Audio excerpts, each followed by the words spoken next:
outra e agora eu estou com essa, que está bem usadinha também, a MacArthur. Essa aqui, ela tem uma caixa, é a Bíblia comemorativa dos 500 anos da Reforma. Eu não sei quantos vocês lembram da caixa e tal. Então essa aqui tem todo um simbolismo assim para o luterano, além da conta, né? Essa aqui é a Bíblia que a gente guarda. Essa aqui eu não usei ainda, não usei. Eu acho que nem vou usar essa aqui, né?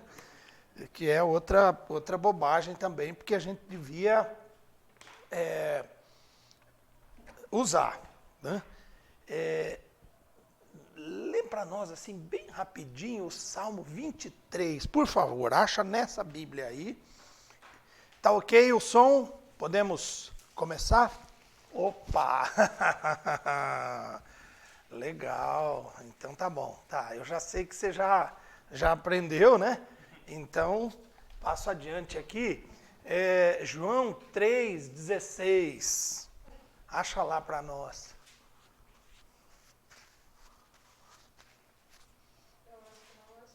Não vai dar certo? Não, ela é uma Bíblia normal. Não ficou complicado, né? Efésios 2, 8 e 9, pela graça sois salvos. Acha para nós.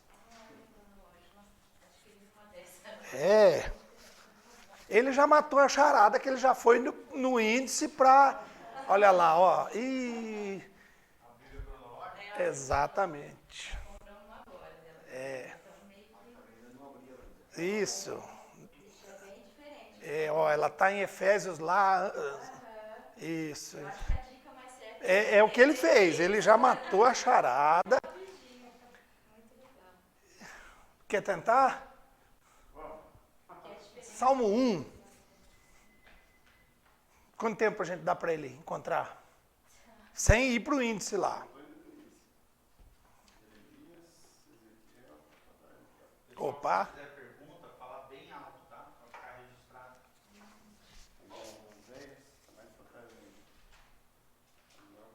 Isso. Então já...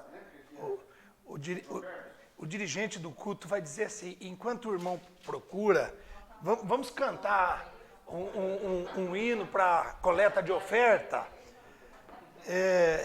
Vamos orar para nós darmos início ao nosso tempo aqui, e aí a gente já começa a levantar os problemas disso aqui, tá? Nosso bom Deus e Pai, louvado seja o seu nome por este dia, por este momento, e nós pedimos em nome de Jesus que sejamos guiados, direcionados pelo Espírito Santo, que esse tempo seja muito proveitoso, abençoado, seja um tempo especial na sua presença, que possamos aprender mais e mais para louvar e glorificar o seu nome. Amém. Muito bem, meu nome é Silvio, eu não conheço então todo mundo, né? Só o pastor Rafael. Vocês conheceram há um mês atrás, quase, pastor Irã, lá do CETEL, do Seminário Teológico Luterano, aqui em Campo Mourão, somos quase que vizinhos. E por conta do pastor e de um bom tempo de contato, lá em Campo Mourão, a gente achou por bem ele foi bem pretensioso no nome, né? Um polo. Mas é isso aí. Pequeno, interessante, o início de um projeto para a honra e glória do Senhor, bem grande. E aí, para começar esse tempo, pastor Irã, eu acho que já passou para todo mundo. Todo mundo tem? Todo mundo tem essa primeira apostilazinha, que é um panorama bíblico, que é a exegese do Antigo e do Novo Testamento. Eu sei que ele usou aí umas 3 horas e não foi muito longe, não. Eu esperava que ele tivesse ido mais. Como eu não posso reclamar, porque a gente tem esse hábito de acabar demorando demais nos comentários e nos argumentos, então eu nem vou falar nada, porque é bem capaz que nós hoje vamos repetir essa façanha de tentar ir o mais rápido, mas a coisa fluir de uma maneira mais tranquila. E vamos assim como o Senhor nos conduzir. É um prazer, é uma alegria, uma satisfação muito grande estar aqui com vocês, estar participando desse projeto, desse plano aí, desse alvo de capacitar pessoas, de trazer o conhecimento da teologia. A teologia, ela é, como objeto de estudo, a mais estudada em todos os tempos. Em todos os tempos. Porque a teologia está em todo canto, né? A teologia está em todas as áreas. A teologia, assim como qualquer outra ciência, a administração, a economia, que as pessoas se reúnem às vezes num bate-papo informal, ao redor de uma mesa, ao lado de um campo de futebol. Vamos falar da economia, da alta do dólar, da inflação. Vamos falar de política. Nessa época, todo mundo é especialista em saúde também, né? Vamos falar de Covid? Misericórdia. E falamos olha, a vacinação, os índices de internação, tantas pessoas vão para a enfermaria, e daí essa porcentagem que vai para a UTI, e ficamos discutindo aquilo. Agora vocês imaginem teologia. O quanto já discutiram Deus ao longo de todo esse tempo. O quanto as pessoas já não questionaram, as pessoas já especularam, tiraram conclusões, falaram, criaram heresias, definições totalmente equivocadas, distorcidas, descabidas do que é Deus, dos preceitos de Deus, dos ensinamentos divinos. Então a teologia está sempre ali. E o objeto a nossa ferramenta para esse conhecimento é esse aqui, né? É a nossa vida diária de caminhada, de jornada com Cristo, mas aí a gente tem uma referência. Nós temos um manual, é assim que é o termo bem comum da igreja, né? Esse é o nosso manual. É o manual do fabricante. É o manual do bom casamento, é o manual da educação de filhos, é o manual financeiro, é o manual para isso, manual para aquilo outro, para discipulado, para evangelização. A minha fonte de pesquisa está aqui, de conhecimento, para adquirir, absorver e tentar chegar ao mais próximo. Conhecer. Eu acho que não é essa a pretensão nossa aqui, né? Vamos conhecer o máximo de Deus possível. O que nós podemos entender como teologia da maneira mais profunda? Meus irmãos, vamos menos. Vai ser muito simples. Vamos empenhar em uma vida toda. Não sei quanto tempo você tem já no seu coração proposto de estudar teologia, de conhecer mais a palavra de Deus. Mas isso é nada daquilo que seria necessário para chegar ainda a uma porcentagem muito pequena do que é conhecer a Deus, os seus mistérios e tal e tal. Nós ficamos com pedaços, né? Bem pedaços. Eu fiz essa brincadeirinha do livro, de procurar o Salmo 23, João 3,16, porque você viu como é desconcertante quando me dão uma Bíblia, que é a fonte do nosso conhecimento, que ela não está na ordem habitual. Daquilo que nós, como cristãos e uso diário, semanal, estamos habituados.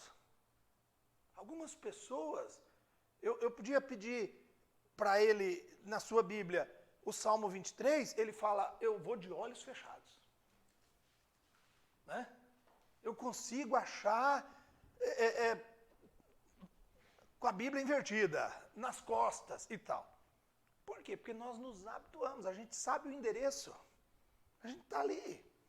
Ontem, numa aula com os alunos, nós falávamos lá no seminário sobre isso, e um deles nos contou uma história muito interessante de um avô que faleceu com quase 80 anos, alguns anos atrás, caminhou com Jesus quase 50 anos, analfabeto.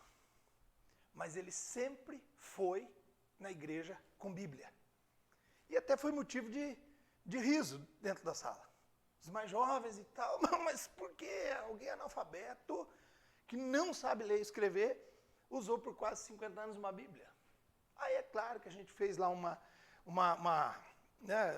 colocação assim muito carinhosa. Alguém deve ter falado para ele da importância de portar uma Bíblia, que aquilo é a palavra de Deus, que isso aqui tem um peso absoluto, que quando você está com uma Bíblia, e se a gente voltar, né, alguém que faleceu já há coisa de alguns anos, voltar 50 anos atrás, a gente lembra que aqui no interior, em todo canto do Brasil, portar uma Bíblia já caracterizava de longe, ele é crente. Hoje não. Hoje está muito tranquilo quanto a isso. Essa nova geração não entende o que é ser já taxado de longe. Tem uma Bíblia. Tinha até alguns apelidos pejorativos, algumas colocações bem de mau gosto, né? Lá vai o crente, tal. Mas esse deve ter sido isso, eu argumentava com os jovens, que colocou esse senhor nessa condição de mesmo não saber ler, portar sua Bíblia.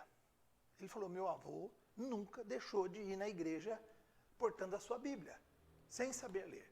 Mas o interessante foi ele falar para a turma, o mais interessante ainda, ele sabia as referências. Mesmo sem saber ler, quando o dirigente do culto, o pregador, dava a referência, Salmo 91. Como é que alguém que não sabe ler, vai lá, e ele pedia para quem estava do lado, quer ler? Salmo 91. Como? Com o passar dos anos, o manusear da Bíblia, a afinidade com ela, o carinho com ela, a atenção com ela, faz com que a memória, está aqui, ó, é Salmo. O número 91 eu conheço, é o Salmo 91. Se alguém pedisse, o senhor pode ler? Não, aí eu já... Mas eu sei onde está. É um conhecimento interessante da Bíblia.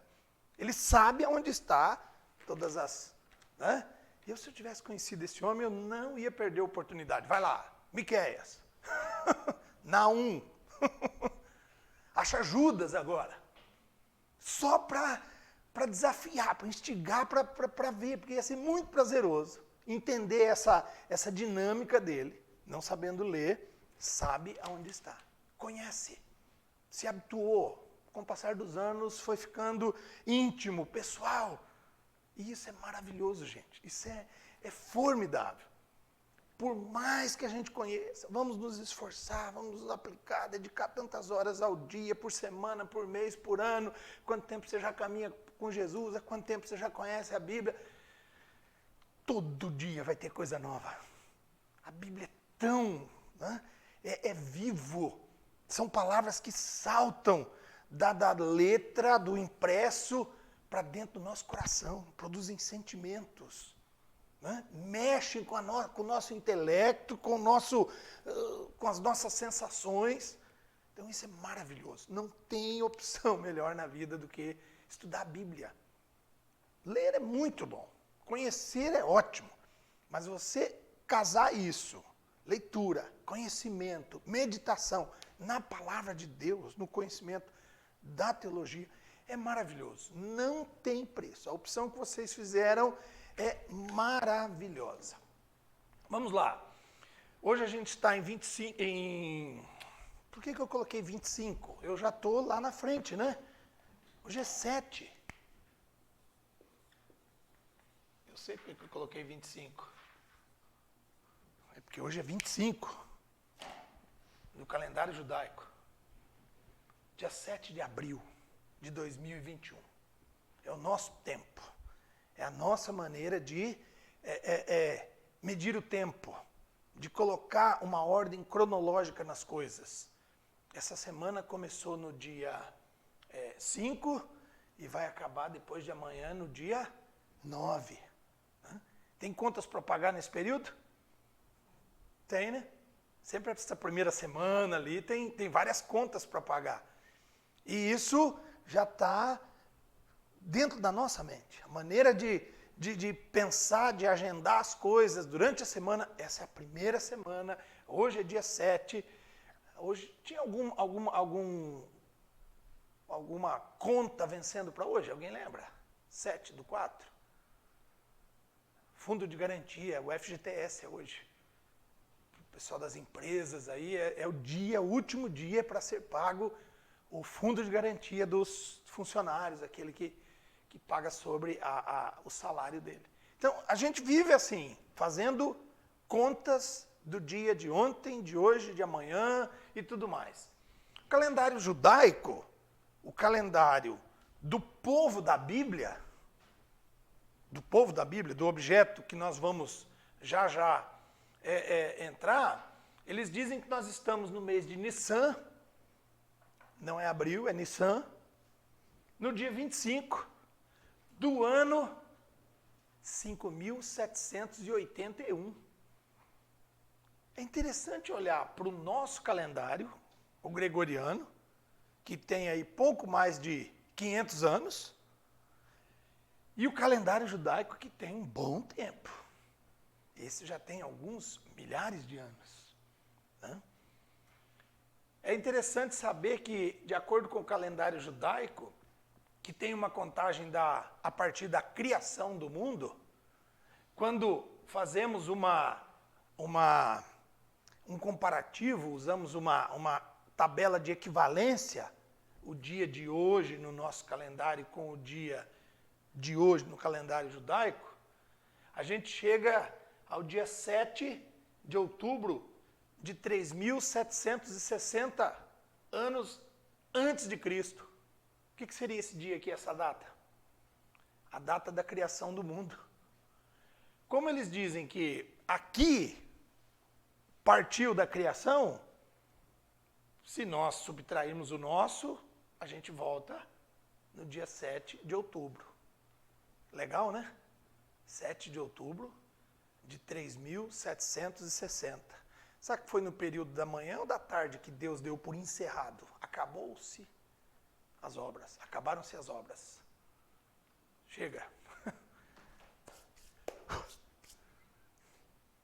Interessante, né? O tempo.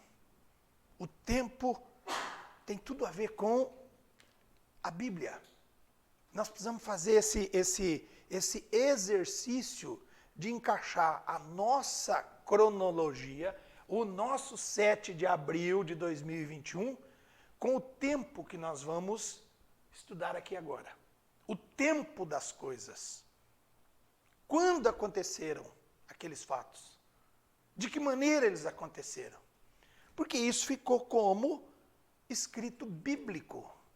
Do momento que isso ficou como escrito bíblico, daquele tempo, naquele dia, naquele mês, naquele ano, com aqueles personagens, mas ele não... Eu podia achar qualquer outra data da nossa história brasileira. Alguém dá um chute aí, qualquer data bem estranha, vai lá, da nossa história brasileira, do 21 de abril, é isso? De 1500 para cá, vai lá, diz uma data. 15 de novembro de 1889. Daí essa é importante, né? Essa é histórica. Todo mundo lembra o que é esse dia aí? A proclamação da República. O Marechal Floriano Peixoto e tal. Esse é um fato histórico, é um dia relevante para a nossa história. A gente vai na escola e tem que fazer prova sobre isso aí, né? Tem o hino da proclamação da República, tem música para aquilo. O pessoal mais experiente aí lembra que a escola se faziam atividades mais concentradas para essa data, para o 15 de novembro. Né? Hoje já perdeu, as datas cívicas perderam muita relevância, né, no calendário. Mas ele falou algo relevante para nós, brasileiros. Nasceu ali a República. Né?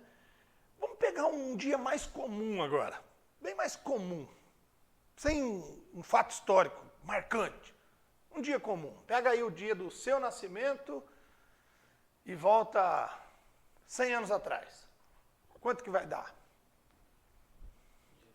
20 de junho de 1890. Olha lá. O que aconteceu nesse dia? 100 anos atrás. Antes dele ter nascido. Não nos diz muito respeito, não. É legal quando você fala do 100 anos depois. Porque aí é o dia do nascimento dele.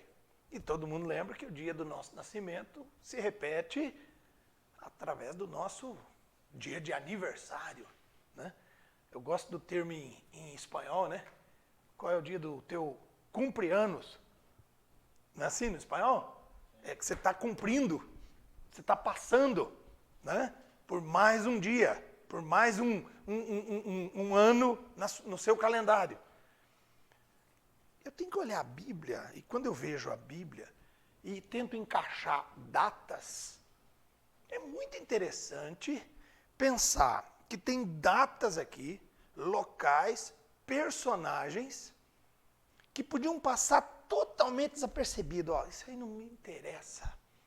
O que aconteceu 100 anos antes do nascimento do João. A gente não quer nem saber. Não tem interesse algum. Não vale para nada. Mas aí quando a gente vem para o contexto bíblico, para o conhecimento, para os fatos, eles se tornam totalmente relevantes para nós. Esse dia ficou importante, ficou marcado. Não ficou? Ficou muito marcado. Hoje a gente vai ver aqui, mas só para citar uma data. A gente não faz isso na igreja, nas nossas devocionais. Qual foi o dia que o profeta foi à casa buscar um rei? Olha que negócio maluco isso aí. Um profeta, guiado por Deus, vai na casa do cidadão tal, está lá o endereço dele, você deve conhecer, ele é dos seus, e lá você vai conhecer o futuro rei da nação de Israel. Como é que é? Aquilo se torna importante.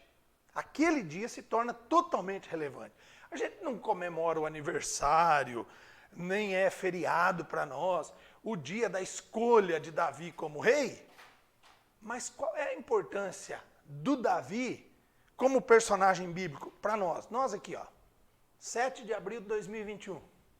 Qual que é a importância do Davi como personagem histórico bíblico para nós, para o nosso dia a dia? É total. É total. O Marechal Floriano, o cara que proclamou república,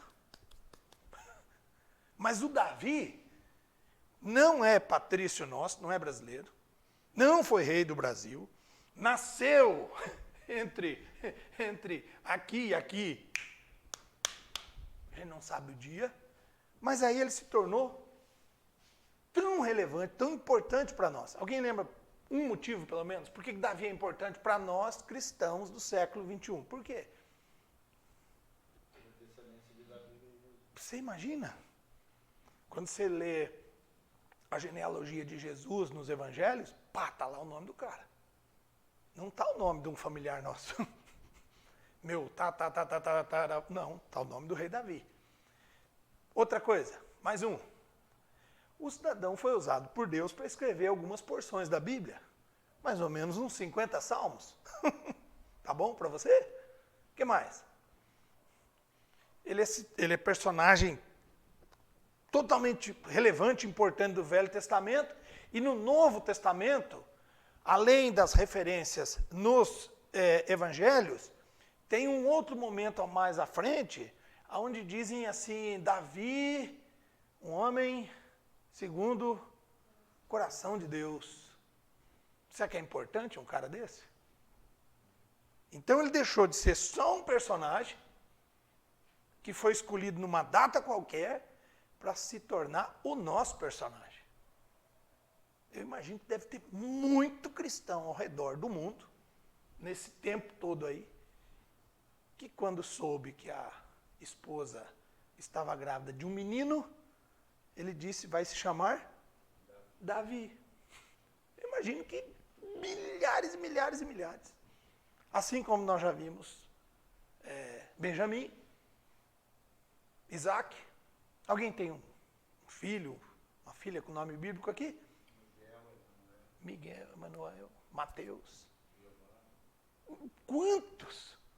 O personagem sai daqui, entra na minha casa, na minha família, na minha linhagem, no meu sangue. Por quê? Porque o personagem se tornou importante para mim. Alguém já viu, ouviu falar de um pai e uma mãe que escolheram o nome Joaquim para o filho por causa do Tiradentes? Você já ouviu falar? Eu procuro esse. Por que você é Joaquim? Não, meu pai admirava, minha mãe, estudiosa do Tiradentes. Tiradentes é o nosso herói, não é? 21 de abril, daqui 2 semanas, é feriado nacional do Joaquim, do Tiradentes. A gente não vai trabalhar, o comércio fecha. Se bem que agora o comércio fecha o tempo todo, né? Que luta, né, meus irmãos? Que coisa! Mas 21 de abril é oficial, feriado nacional, por conta do Joaquim. Eu não conheço nenhum pai e uma mãe que colocaram o nome Joaquim no filho por conta do Tiradentes. Ele pode colocar porque o avô chamava Joaquim. Por uma série de outras coisas. Eu acho interessante. É nome bíblico também. Né? Tem ali o derivado do nome lá na Bíblia. Então, mas pelo Tiradentes eu não estou nem aí. Mas nós colocamos nos nossos filhos e filhas nomes extraídos daqui porque eles se tornaram importantes. A gente se familiarizou, cresceu ouvindo. Quem cresceu na igreja cresceu ouvindo, cantando música. Né? Eu luto, eu venço, eu danço, eu faço tanta coisa como isso, como aquele, eu vou para o Novo Testamento e tal. Eles saem daqui e entram na nossa família. Fica comum para nós. Isso é interessante. Olhar um panorama bíblico, fazer um estudo da Bíblia, eu tenho que ter essas referências. Tudo que está aqui é livro, é escrito. Em alguma época da história, alguém sentou para escrever, mas diferente de qualquer outra literatura, isso aqui ficou vivo. Desde o dia que eles colocaram aqui e falaram, isso aqui é a Bíblia. É a Bíblia, é a palavra de Deus. Aí ele tem, você pode ter lá na sua biblioteca, vários outros livros, tá? De grandes autores, coleções de autores internacionais. Eu não sei quantos tem aí um livro em casa, pelo menos, do Camões, do Machado de Assis. Quem mais? Vamos aí, pelo menos mais uns 2 bons autores, autoras. Essa de Queiroz, Cora Coralina, José de Alencar. A gente está só naqueles antigões lá, né? Naqueles da escola, né? Aqueles que a gente tinha que estudar e fazer pesquisa, redação. O Machado de Assis mesmo era muito empurrado, né? A gente tinha que estudar. Mas tá bom, ótimo. Eu tenho uma pequena biblioteca com alguns desses autores. Não sei quantos tem uma obra do Shakespeare. Talvez o maior escritor, né, inglês de todos os tempos. Uau, que legal, tira lá então uma obra do Shakespeare, ou de um outro agora mais moderno, um autor americano, um autor canadense e tal. Mas daí? É interessante aquele livro, tem cultura, tem o conhecimento da vida dele que está ali, passa para nós, tem sentimento, aquelas letras também vão produzir em nós, às vezes uma sensação prazerosa, às vezes uma tristeza com um certo personagem ou outro, uma dúvida, uma crítica mais contundente, eu não gostei daquele livro, o que ele fez no final com aquele personagem, blá, blá, blá. Nenhum daqueles chega próximo disso, desse livro, da importância, da relevância desse livro. Aqueles têm o seu peso, têm o seu valor interessante, cultura, conhecimento, tanta coisa. Né? Técnicas, instruções. Poxa, como é bom ler um bom material, um bom livro, que no final você sai feliz, alegre, às vezes crítico também, lá ali, fazendo duros comentários. Mas é gostoso. Mas, gente, esse é totalmente diferente. Esse produz vida. Vida naquele que estuda. Esse, ele tem um segredo tão profundo, e você já deve ter ouvido diversas vezes isso. Eu já tinha lido esse trecho, mas eu nunca tinha extraído, absorvido essa orientação, esse consolo, esse direcionamento. Uau! Mas estava escrito isso aqui desde quando? Desde sempre. Mas sabe que eu nunca tinha visto? Não é assim? Quantos trechos nós ouvimos 1, 2, 3, 8, 10, 12 vezes? E sempre tem algo diferente. Hoje ele falou diferente. Por que um trecho bíblico fala diferente ao longo do tempo? Porque ele é vivo, totalmente vivo. Aí ele se ajusta ao momento. Ao leitor, nós somos diferentes. Vamos fazer a nossa devocional no mesmo trecho. Para ele fica uma coisa, para mim fica outra. São leitores diferentes. Bagagem, histórico, vivência, experiências, necessidades totalmente distintas um do outro. E aí aquilo salta e me alimenta de um jeito maravilhoso. E ele, já tinha lido, mas amanhã vai ser o contrário. Eu vou ficar totalmente ali, parece que a refeição não tinha nada de especial. E ele, uau! Que maravilha, que coisa mais saborosa, profunda, magnífica. Puxa, mas ontem você não achou, cara? Ontem você saiu tão desanimado da nossa leitura junto. E eu achei até que você não estava mais interessado e tal. E hoje, para mim, ficou assim. Para ele ficou diferente. É livro vivo. Vivo. E é legal quando, com o passar do tempo, nós vamos adquirindo habilidades, técnicas, né, conhecimento, mesmo que ele é pouquinho, bem pouco, de tudo que está ali. Mas com o passar do tempo e a gente adquire isso, e fica mais fácil de entender. Fica mais fácil como ferramenta para ele me ajudar. Como conhecimento para mim passar para o outro, não é? A ideia do conhecimento está sempre ligada nisso. Não faz sentido algum absorver todo o conhecimento possível. E aí? Não, aí é só meu, né? Se alguém quer, corre atrás. Não. Talvez um médico que desenvolva uma habilidade, né, uma nova técnica para uma cirurgia, para isso. É outra coisa, é a profissão dele. Ele vai ganhar dinheiro com aquilo. Né? Um mecânico que sabe fazer talvez um detalhezinho no concerto lá. Poxa, você podia ensinar aqui para o João. Não, eu levei anos para aprender isso. Deixa ele ralar bastante. Essa técnica de fazer ele funcionar perfeitamente, com baixo custo, de maneira mais rápida, é minha. Esse conhecimento é meu. Na Bíblia não tem sentido nenhum fazer isso. Pelo contrário, só fica interessante quando a gente passa à frente. Né? Todo pastor, líder, professor, células, aonde você estiver, tudo que você tira daqui, você não vê a hora de passar para alguém, né, pastor? Não, você está ansioso. Eu preciso mostrar para alguém. Eu descobri, eu aprendi, eu recebi, eu me instruí. Eu quero passar para o João. É interessante isso aqui.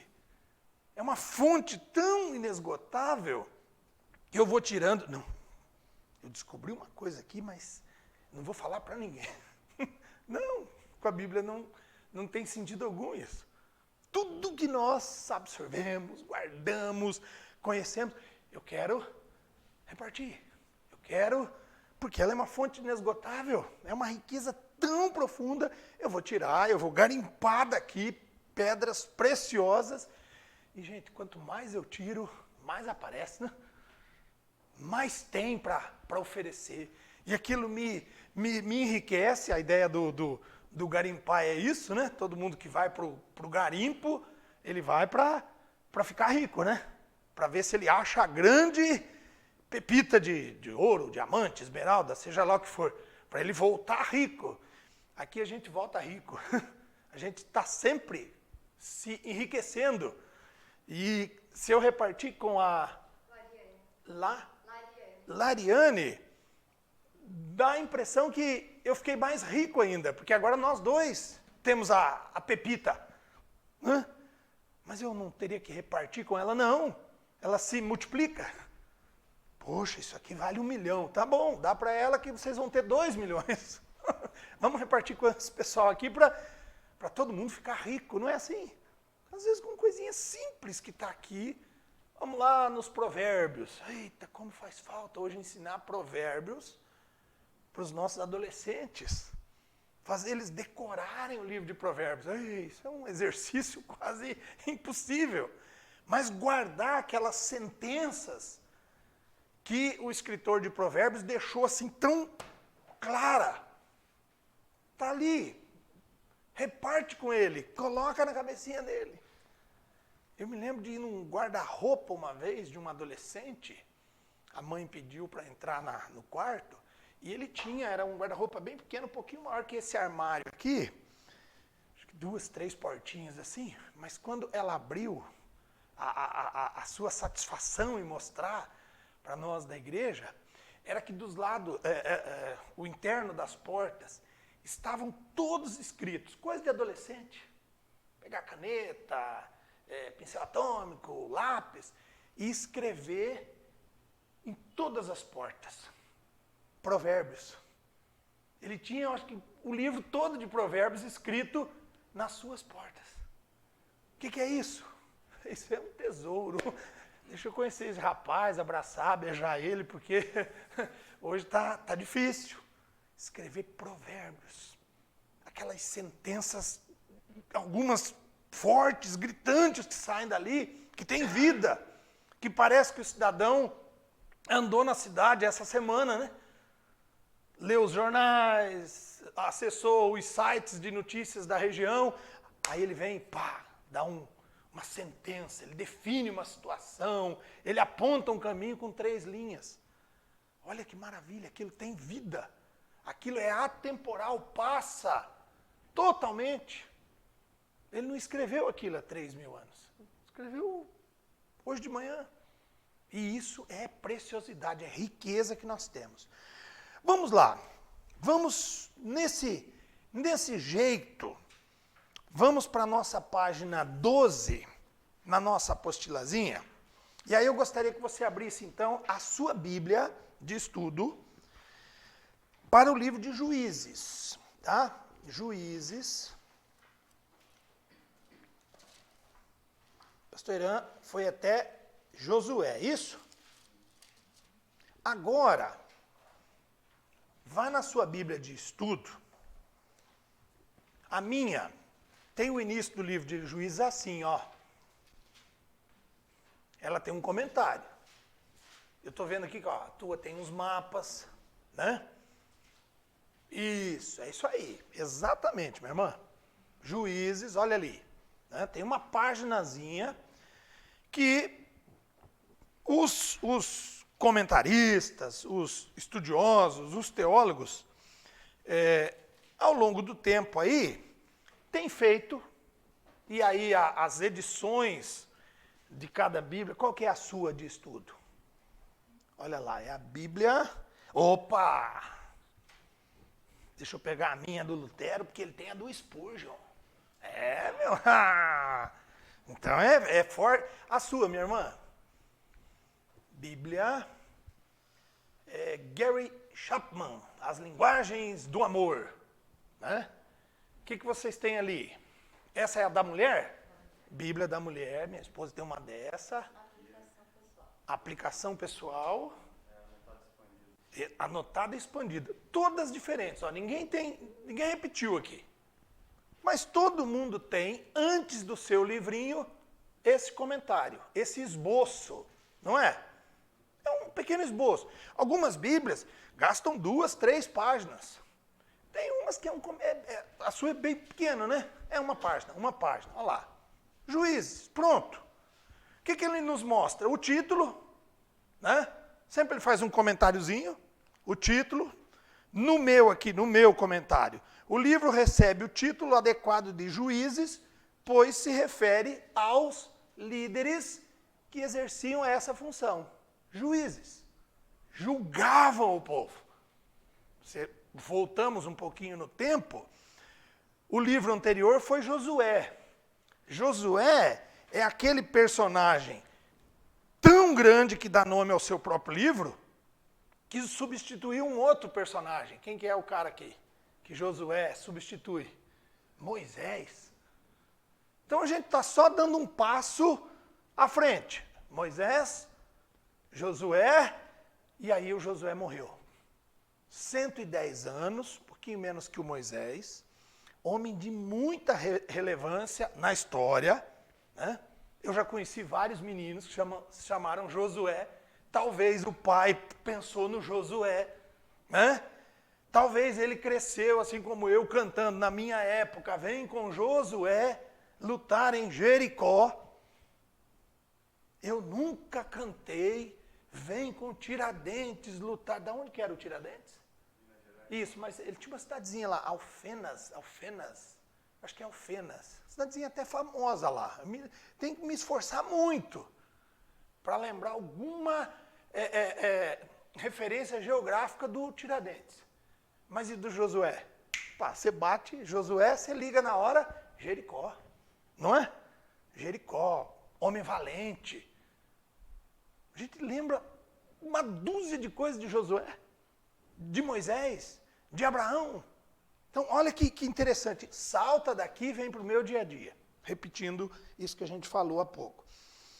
Na sua Bíblia, além do título, deve ter alguma coisa como autor e data. Tem? Tem na sua Bíblia? O que ele diz ali sobre o autor? Anônimo. Na sua. Não tem esse comentáriozinho, autor e data.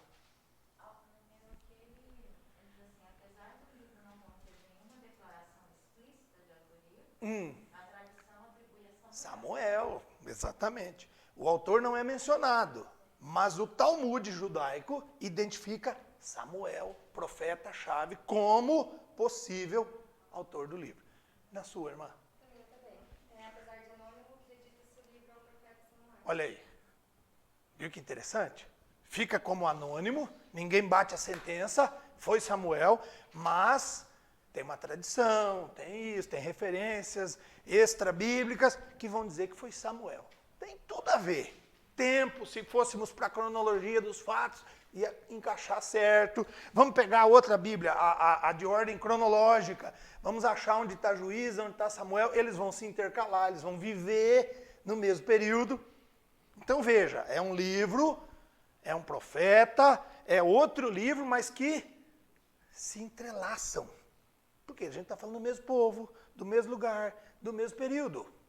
Como aqueles homens tinham o hábito de viver bastante, vários deles passavam com folga dos 100 anos, então é muito tempo para produzir material, produzir coisas, deixar herança, conhecimento. Inspirados por Deus, deixavam aquilo. Isso é muito importante.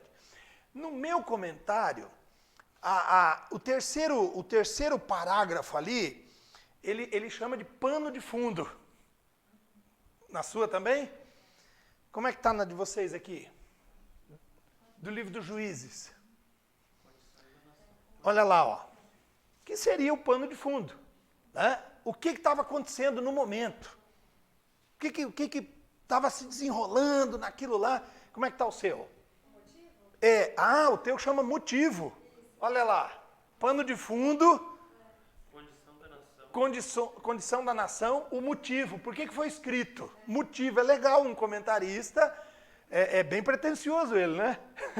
Ele dizer o motivo pelo qual foi escrito esse livro. É forte, mas isso tudo que nós estamos falando aqui, gente, não é texto bíblico, nós não estamos ainda no texto bíblico, mas estamos no conhecimento, na busca, no entendimento do texto bíblico, usando tudo que é apoio. E esses apoios são extremamente importantes, porque isso aqui vem sendo depurado ao longo dos séculos. Ninguém faz uma Bíblia para a sociedade bíblica confeccionar, para vender tantos milhares de exemplares e vai colocar asneira aqui. Vão divergir, sim. Quer ver uma coisinha? Quando nós chegarmos na data, a gente vai achar que pelo menos umas 3 datas distintas. Mas por quê? Precisar data naquela época, faça meu favor, né?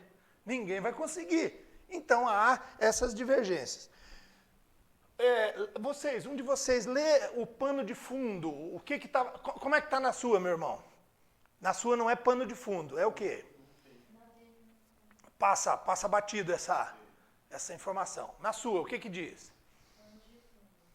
Contexto. Essa época de decadência e fraqueza dos impérios egípcio, hitita e assírio provocou um vazio no poder. Em Canaã, Israel era uma nação emergente e minúscula. Na verdade, não passava de uma confederação de tribos. Isso, olha aí, que legal, né? Que referência política o autor dá ali. Era vou falar, vai ficar gravado, né, pastor? Daí não pode fazer essa referência, né? Então tá. Eu ia dizer assim, Israel naquela época, bem baixinho. Gente, não era nem o Paraguai. Entende? Era assim, minúsculo. Era um ajuntamento de tribos.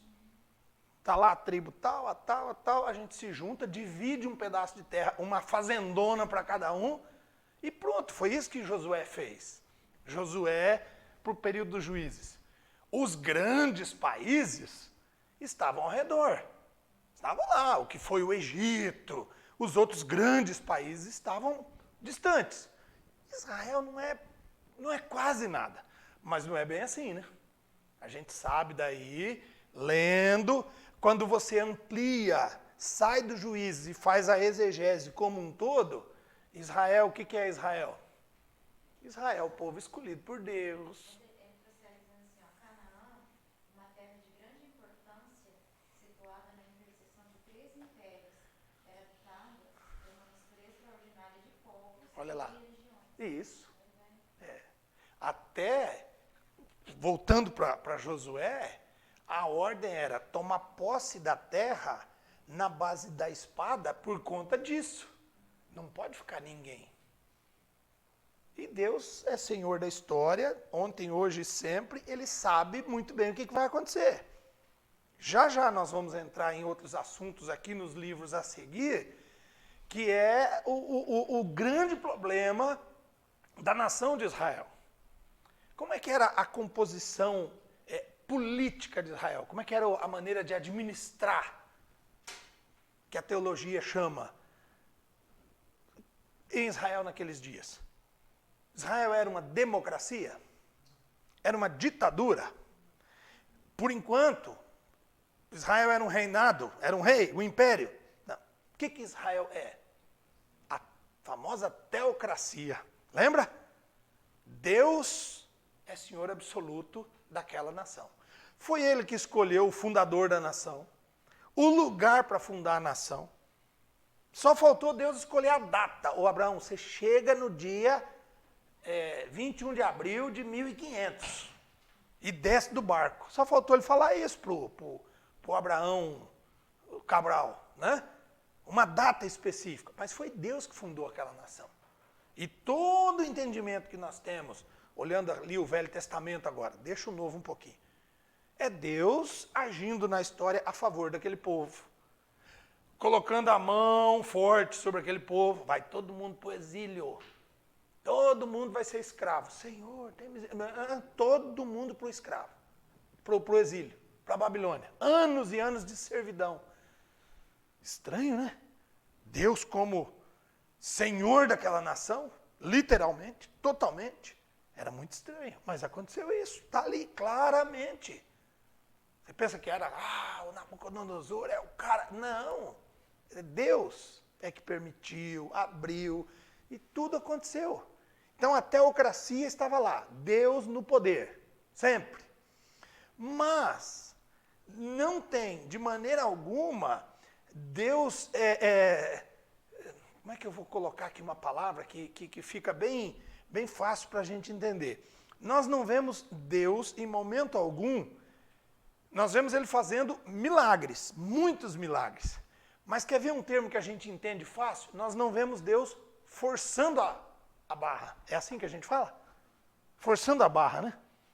Porque Ele podia ter feito isso, não podia, pastor? Ele não podia ter pego todo mundo pelo pescoço? Não, vocês não vão para o exílio, nós vamos resolver a parada aqui, ó, comigo. Não. Ele está sempre usando o que a irmã leu lá, os arredores, as nações. Quantas vezes Josué ia lá tomar posse de um pedaço da terra, ganhava. Opa, hoje foi joia. Na próxima batalha, perdia. Não era assim? Poxa, mas se é Deus, o Todo-Poderoso, que é o nosso comandante, que é o nosso imperador, que é o nosso presidente da república, que ele é tudo, por que a gente só não ganha? Tem um momento aqui dos juízes que vamos lá rapidinho, ó, eu gosto demais desse trecho aqui, Juízes 6,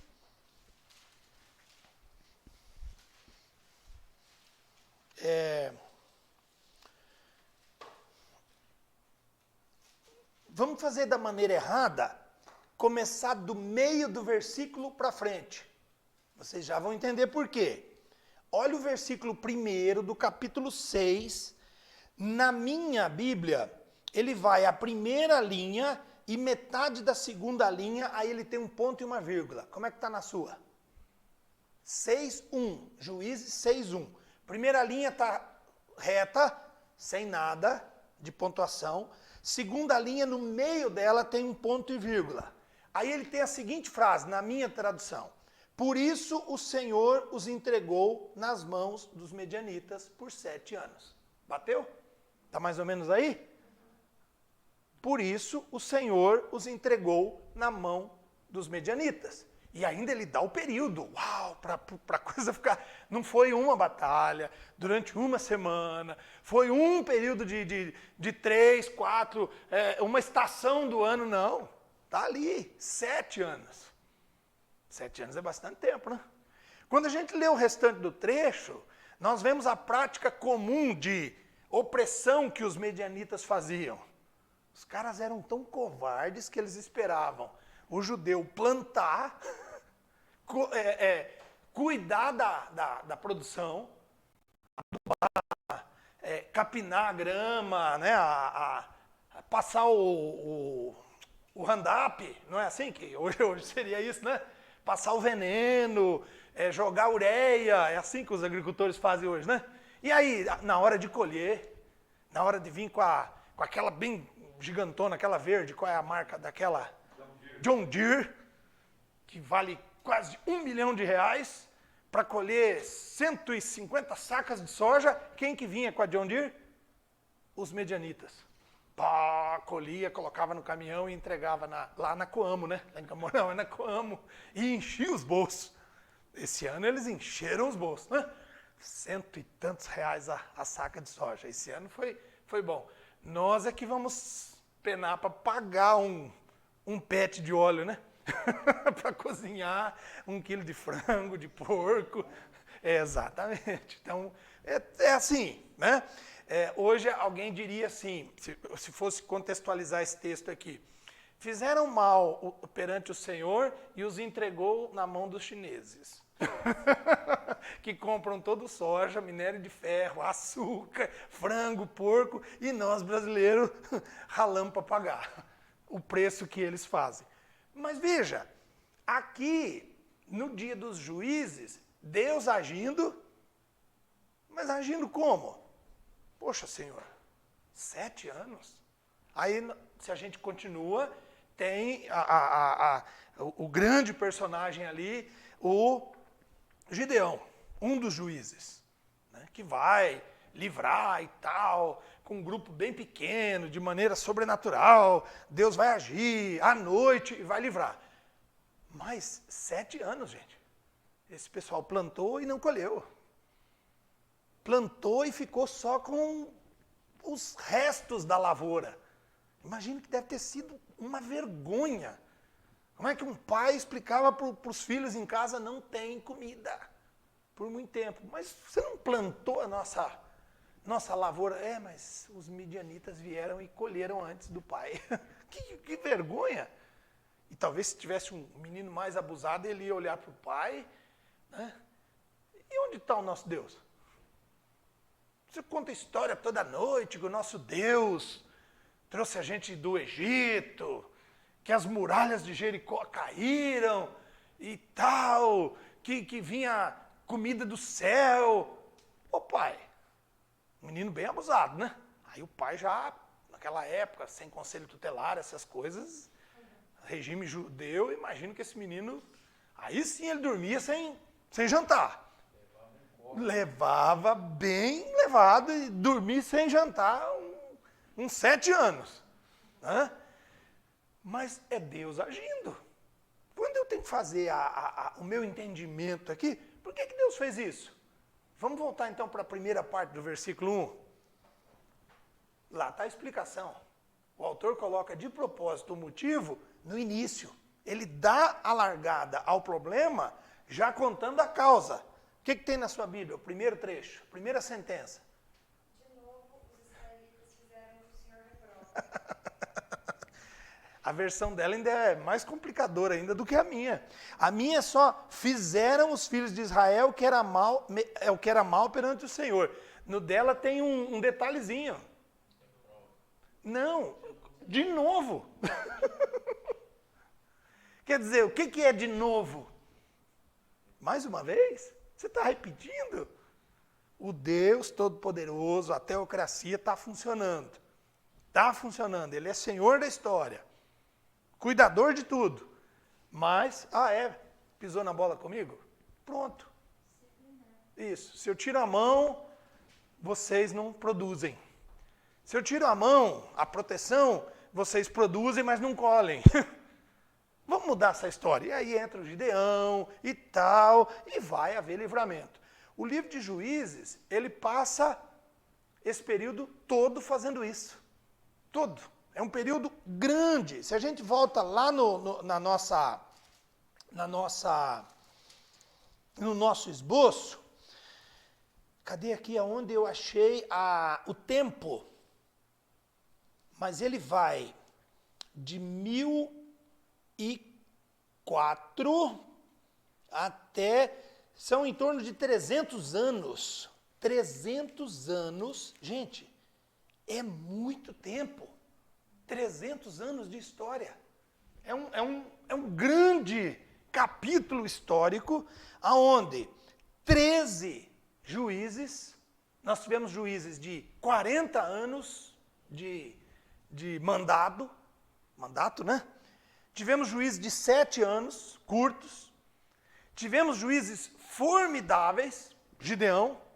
Se bem que Gideão é aquele cara que tem uma história formidável. Ali, no capítulo 6. Porque depois que se desenrola a história do Gideão, gente, o que acontece naquela casa do Gideão?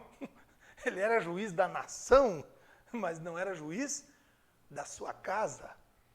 Tem uma confusão naquela casa. Né? Ele tem uma coleção de filhos, tamanho, e tem um problema sério dentro daquela casa. O que isso me ensina? A exegese nos tira disso. Davi, né? Sempre Davi é o máximo nesse ensino para nós. Davi é o cara segundo o coração de Deus, escolhido a dedo por Deus para ser rei, vitorioso, forte, maravilhoso, hábil, talentoso, romântico, o que mais? Bom ouvido para as coisas belas, sabe tocar. Gente, Davi é um sucesso. Quando eu me lembro de fazer alguns comentários daquele padre, ixi, vai ficar gravado de novo, né? Não tem um padre bem bonito, que canta bem? Isso. Aí a gente, na sala também fazendo um comentário, fala, gente, o Davi era 10 vezes melhor que esse padre. Mais bonito, mais charmoso, interessante, eloquente, falava bem e tal. As roupas que ele usava, entende? Davi era tudo, tudo. Como é que é a casa do Davi? Davi como personagem amplo, grande, formidável. Como herói nacional, é o máximo. Guerreiro, vitorioso. Né? Popularidade do Davi, como é que era? O ibope do Davi. Era sempre lá em cima. Ele era aquele cara que, se eu não tenho 90% de aprovação, eu renuncio o meu mandato. Porque ele estava sempre lá em cima. Entra na casa para tomar um suco de tâmara. Como é que é a casa do Davi? Como é que era a casa, gente? O que a gente lembra da casa? O que os textos me mostram? O que tem dentro da casa do Davi? Bagunça, desordem, homicídio, briga, incesto, estupro, violência. Gente, é um negócio terrível. Traição. Rapaz, eu imagino, o cara é o rei dos reis. Lá na galeria dos grandes, Davi está na primeira linha lá, gente. Exatamente. Você vê quando você olha grande, uau, Davi, Davi, Davi. Vamos entrar na casa do Davi e tomar um café com ele lá? Né? Tira muitas lições assim, importantíssimas dele, né? E eu creio que uma das mais importantes, eu amo assim, falar sobre muitas coisas. Eu também, para mim. Chamou a atenção, foi assim, quando o profeta chega para repreender, e o pecado na verdade cega, você não se dá conta. E aí está narrando a história, putaria, blá blá blá, e ele é bem taxativo. Ele vai na hora e fala assim, ó, tem que pagar 4 vezes. Então tudo aquilo que se passou na família, nos filhos, foi consequência do quê? Daí o profeta falou que seja assim. Então, já que você falou, Já pá. que falou, vai ser assim. E aí veio toda aquela Tudo, desordem. Por quê? Então o que eu acho que a gente mais aprende ali? A ser um pouquinho mais misericordioso. Porque se Davi de repente tivesse tido um pouquinho mais de misericórdia, Um passo atrás, né? falasse assim, não, esse cara errou, mas né, paga aí umas 2 vezes. Ele foi taxativo. Pá!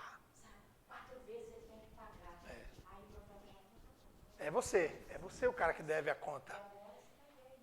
Você imagina, gente? então, assim, muitas vezes a gente. É, E aí ele vai aprendendo, aí ele vai e fala para o filho dele, ó, serve a Deus, querido, com uma alma voluntária. exatamente. Ele vai esclarecendo as coisas. Não, e o Salmo 34, Formando e aprendendo. isso, Salmo 51, você vê ali a profundidade de quem está machucado. Né? Quando eu calei, eu tive problema no osso, dentro da carne. Né? Eu acho que é por isso mesmo que ele foi, o Senhor falou, achei Davi, homem segundo o meu coração. Isso. Porque ele não era perfeito, ele errava muito. Só que quando ele errava, ele via que ele tinha errado, ele já corria para o lugar certo. Né? Ele já falou, opa, pera lá, é com Deus que eu tenho que vencer. Ele pedia, né? Restitui-me a alegria, né? Traz de volta a alegria. Né? Porque eu estava triste. O cara que está pedindo de volta a alegria é porque agora eu estou triste, extremamente. Ele ficava ali, quando ele dava Essa sinceridade, eu acho que é isso que você isso. falava. Eu sei que você não é perfeito. Mas, Eu não quero que você seja perfeito. Mas quando errar, vem pra mim, não tenta fugir. mas, gente, eu também tenho nele, assim, herói, exemplo, coisa magnífica. Mas me corta o coração parar para pensar o que aconteceu dentro da casa desse homem. É de doer, gente. É assim, de você ficar conduído com aquilo. Falar, o cidadão é o que é, Ia acontecer aquilo dentro de casa, gente. Não tem preço que pague o que aconteceu dentro da casa dele. Você abre mão de tudo. Ô, Davi, se pudesse voltar atrás, eu ficava até hoje cuidando das ovelhinhas do pai. Eu estava até hoje lá, porque, olha, urso e leão era muito mais fácil. Enfrentar e pegar eles pela barba. Era muito mais simples. Porque quando ele tem poder, né? Quando ele olha e se deslumbra das coisas. Legal, gente. Agora é importante frisar que essas características negativas de Davi, elas começaram a ser mencionadas na Escritura a partir do adultério dele. Isso. A partir dali parece que Aí a coisa boa. consequências, Isso. maldições, colheita, tudo aquilo que até então não apareceu. E outra coisa bem forte que a gente não esquece de falar, sempre que você vê alguém pregando. Mais que ele se arrependeu. Isso, você vê alguém pregando, exato. É a consequência. Isso, ele vai pagar aquele preço. E volta aquele preço, e volta aquele preço. E ele se preocupa em pagar, né? Tem mais alguém que eu tenho que restituir? Acha pelo menos mais um. Aí entra na história lá o Mefibosete. Traz ele aqui para ele comer aqui, para a gente dar do bom e do melhor, porque não pode ficar dívida lá atrás, consequência do pecado, né? Então era irrepreensível. Uau, cara, é o máximo, né? Mas, Pagou, né? Pela morte de Urias, ele pagou pela morte de 4 filhos. Cada um de uma forma. imagina, Mas gente. foi uma morte. Isso é muito cruel, é muito cruel. Esse é outro traço muito, muito importante da Bíblia. Ele não omite. O trecho bíblico não esconde. Gente, se sou eu, Silvio, que escrevo a Bíblia, eu não deixaria passar tudo isso do Davi. Não, você não precisa colocar isso aí na Bíblia. Entende? Coloca uma escorregada, duas, mas não precisa ser tamanho. Expor. O cara é nosso exemplo, é nosso modelo. Vai ficar perpetuado a sua história de vencedor, de guerreiro, de forte, talentoso, papapá. Eu não vou colocar. É assim que a gente faz. A gente faz assim. A gente faz assim conosco, faz com os nossos próximos, né? Com o pai, com avós, com tios. Sempre que você tem que dar um testemunho de alguém, você conta a parte bonita. Eu não preciso contar os defeitos. O testemunho. Não, deixa. Quantas vezes eu já vi pessoas repreendendo irmãos e irmãs, às vezes pessoas mais simples, assim, em conhecimento, em cultura e tal. Minha irmã, você não precisa repetir toda vez. Principalmente pecados mais, né? Às vezes fica um tom meio agressivo. Meu marido saiu de casa e foi morar com uma prostituta e papapá, papapá. Mas o Senhor tinha me colocado no coração que ele ia voltar, então eu... Dá quase uma... Irmã, não fala essa parte que ele foi morar com a prostituta. Isso. Porque o cara está do seu lado, irmã. Daí você testemunha, é forte o testemunho. Mas você constrange o bonitão ali. E constrange mesmo, né? Dá vontade, irmã, essa parte você pula. Fala que ele saiu de casa, mas ele voltou. Pronto. Não é assim que a gente faz? O cara... Exato, é o que o pastor falou, testemunho, você quer de todo jeito, apaga, pula essa parte, hoje tomara que ela fale mais rápido na parte dos pecados dele. A Bíblia não é mais rápida nos pecados do Davi, ela é precisa. Ela não omite as fraquezas, né?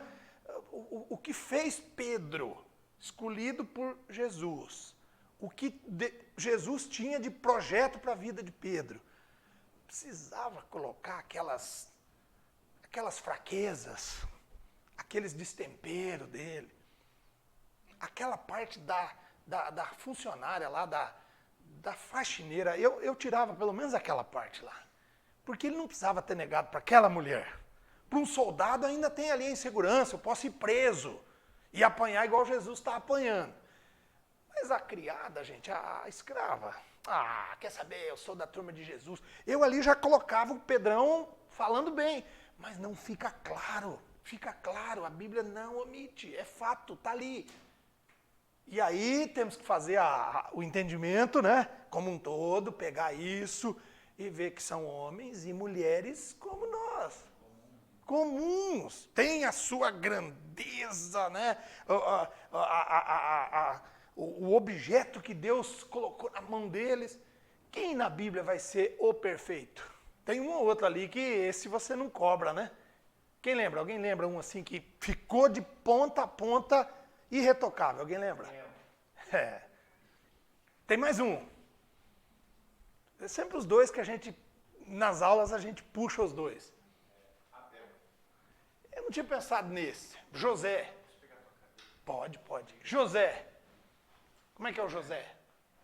José só pisou na bola, mas assim, não foi pecado nem nada. Foi a questão de contar o sonho para quem não devia. Imprudente. Foi isso, um descuido. Mas o José é formidável. O José é formidável, gente. José. Mas se a gente for pegar do lado do budismo, né? Quantos suicídios que há muito suicídio no Japão, né? E esses homens, eles conhecem aquele Deus perfeito, né? E os seguidores dele perfeitos, né? E nós só conseguimos levantar das quedas porque entendemos que outros também tiveram. Você reconhece a sua fraqueza no outro. O levantar de Deus, isso, ele está aqui, ó. Ele está aqui. Esses defeitos, os brasileiros não se suicidam. Nesses dias, né? Nesses dias terríveis que a gente está vivendo agora, né? Nesse ápice da pandemia aí, olha que momento terrível. Essa palavra de juízo trazida hoje nesses momentos, é uma palavra Muito forte. Muito. Cai como. que eu colocar ali, né? De ali para os chineses hoje, isso aí vai mudar o pensamento. Muda o pensamento. Tá aqui.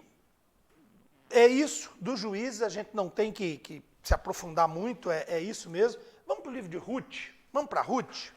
Tá? Próximo livro é Ruth. Tá? Ruth.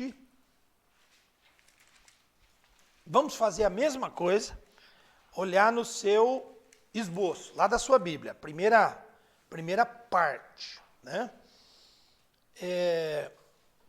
Um livrinho pequeno, ele tem 4 capítulos. 4 capítulos. São capítulos de poucos versículos, ó, 22, 18, 23 e 22. São aí em torno de 80 versículos. É um livro curto. Ele é um livro histórico, está na categoria dos livros históricos. E quem é o autor do livro de Ruth? A sua Bíblia insiste no desconhecido. Né? Na sua. Está desconhecido? Anônimo. Na sua, João? Não faz? Não faz.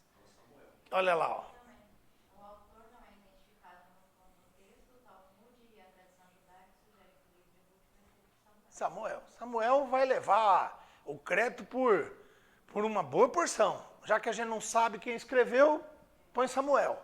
Né? São vários trechos, Novo e Velho Testamento. No Novo Testamento nós temos o grande livro de Hebreus, de autoria desconhecida também.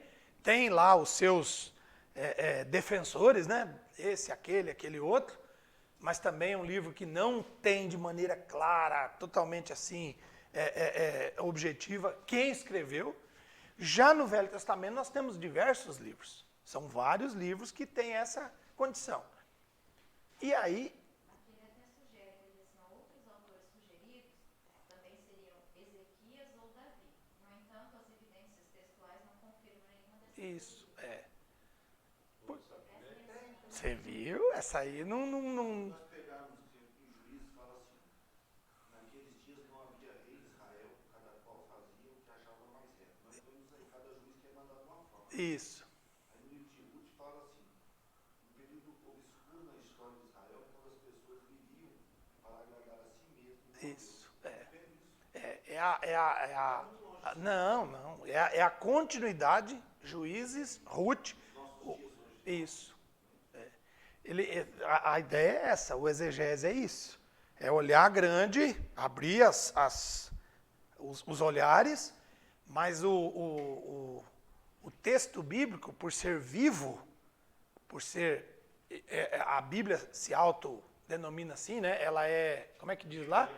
Isso, viva, a gente já falou, eficaz, mas ela usa um artefato, ela usa um instrumento para se comparar, ela faz uma brincadeira. Como é que é? Ela é como uma espada que tem fio dos dois lados. Quer dizer, uma espada muito perigosa, extremamente perigosa. Não deixa essa espada na mão de uma criança, porque colocou a mão, ele vai se machucar, porque os dois lados são extremamente afiados. Prova disso é que ele diz que essa espada pode dividir a carne do osso. Mas uma faca, uma lâmina boa para nós é isso, né? É você pegar e ela ter uma qualidade de fio que você consiga tirar a carne do osso, não é? Quando é um frango inteiro, tá certo que agora não vivemos mais na época dos frangos inteiros, né? Mas me vem à mente o barulho da avó batendo um frango inteiro em cima da mesa de madeira. A gente ouvia isso de manhã. Tinha um outro som antes, de uns 15 minutos antes. Alguém lembra? Não, antes desse até. Quem pode reproduzir aí? Esse é meio brincadeira agora. Como é que é? É correr atrás do frango, né? Mas a avó tinha uma habilidade, gente. A galinha pensava em passar do lado dela, ela estava com ela assim. Ganhava dessa piazada da academia, né? Ganhar, mas esses meninos aí tem que ir na academia meses e meses para, né? E pegava ele pela perninha lá, aí o lance isso, e colocar na cerca, gente. Eu me lembro dessa, isso está bem gravado, a cerca de ripinhas. Tinha um nome também, aquela cerquinha.